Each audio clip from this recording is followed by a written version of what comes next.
I can't close tonight without talking about the importance of understanding the essential elements of freedom. We've danced all around freedom.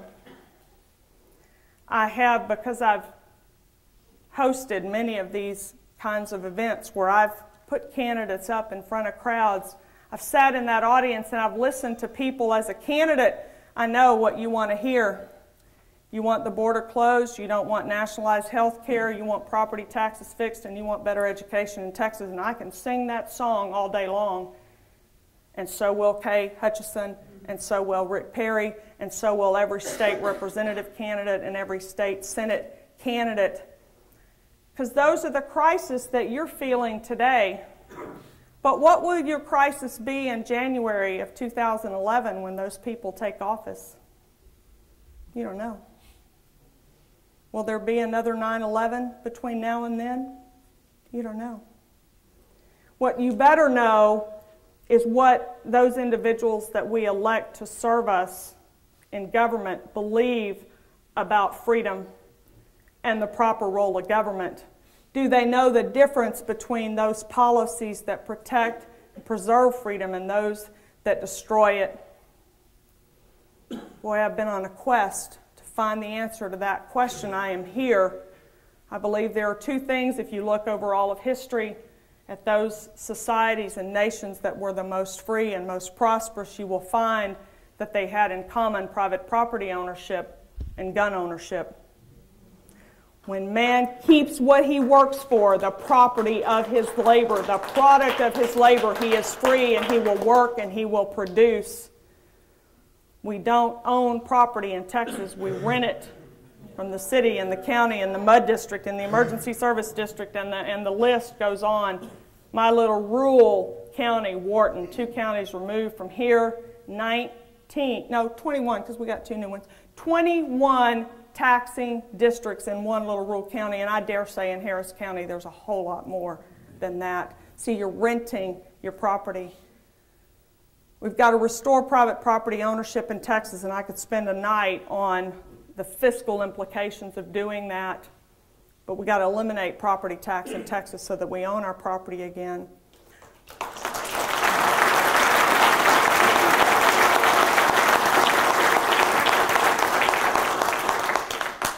We've got to recognize that we don't own guns for sports.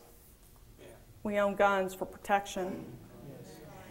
We've got to recognize that the tragedy of Fort Hood should have underscored this truth. It's not the first time it happened, and it won't be the last. If we care about safety and security and freedom, we ought not be saying, well, we'll create one more regulation for gun owners. We'll put some additional funds into psychological counseling so people aren't disturbed and don't want to get a gun and shoot their neighbors. If our leadership understood the corruption of man and the inclination to sin and do harm, they would say, you want to be safe and secure by a gun, learn to use it, keep it with you. That's how we protect ourselves and our neighbors. Private property ownership, gun ownership.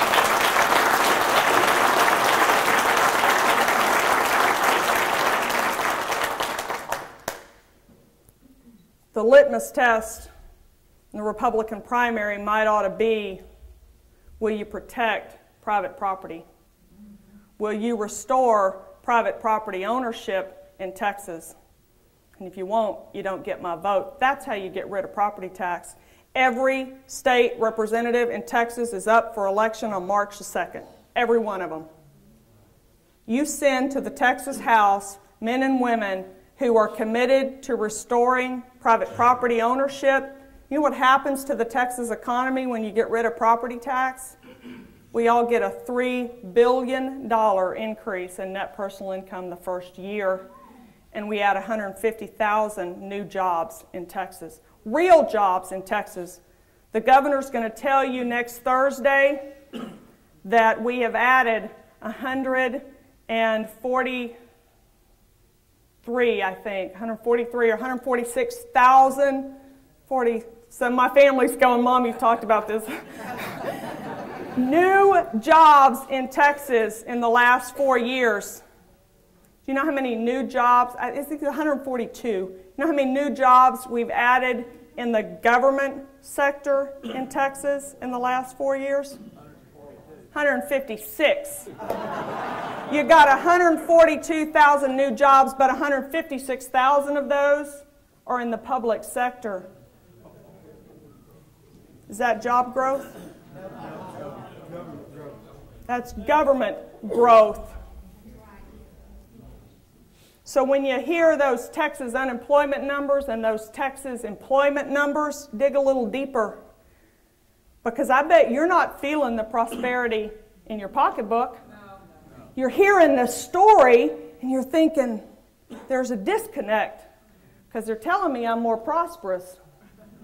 But I ain't feeling it. And that's why you're not feeling it, because we've grown government. I had a public policy think tank guy in Austin say to me, well, Deborah, people are going to write you off pretty quick, honey, if you don't understand that the governor doesn't write the budget. And I said, no, he doesn't. But he is the chief executive officer of the great state of Texas, and chief executive officers owe an accurate financial report to their shareholders. And when you stand up...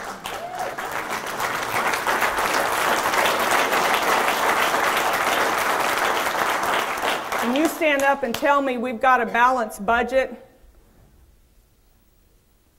but the balance sheet says the liabilities have tripled, somebody went, whoa, whoa. You're spending every dime you take in and you've tripled my debt, and I don't get out of debt until 2047. I need a balanced budget. None of you would call it a balanced budget in your house. And none of you that work in the private sector would dare go to your shareholders and tell them that they'd had a good year. Most of you wouldn't go to your market and say, we're doing better than that guy. So he's in bankruptcy court. We're not there yet. But you're doing all the same things California did. You're growing government. You're indebting the state. You're making us more dependent on Washington, D.C., so California's, I don't know, 5 or 10 years ahead of us. You've got us on the same path, Texas. We've got to have that change that Adams talked about. The radical change in principles, opinions, sentiments, and affections of the people is the real American Revolution. It is the revolution of 2009 and 2010. You are the revolutionaries. You are the patriots that will restore that. It is within our grasp. We can do that here in Texas. We can start it here in Texas.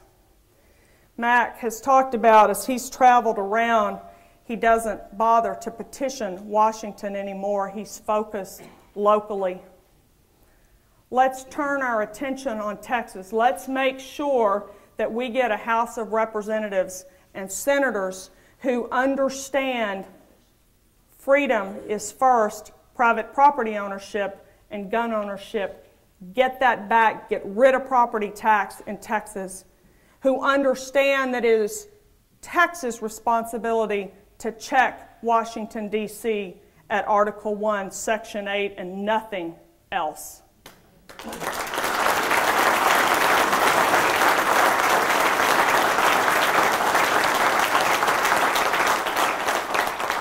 And who finally will make those hard fiscal choices, because I'm going to ask you for some of those. You want that border secure? It's going to take some resources, Texas. That means money that we're currently spending on, I don't know, parks and recreation, highway beautification, somewhere, because I'm not going to ask you for any more tax.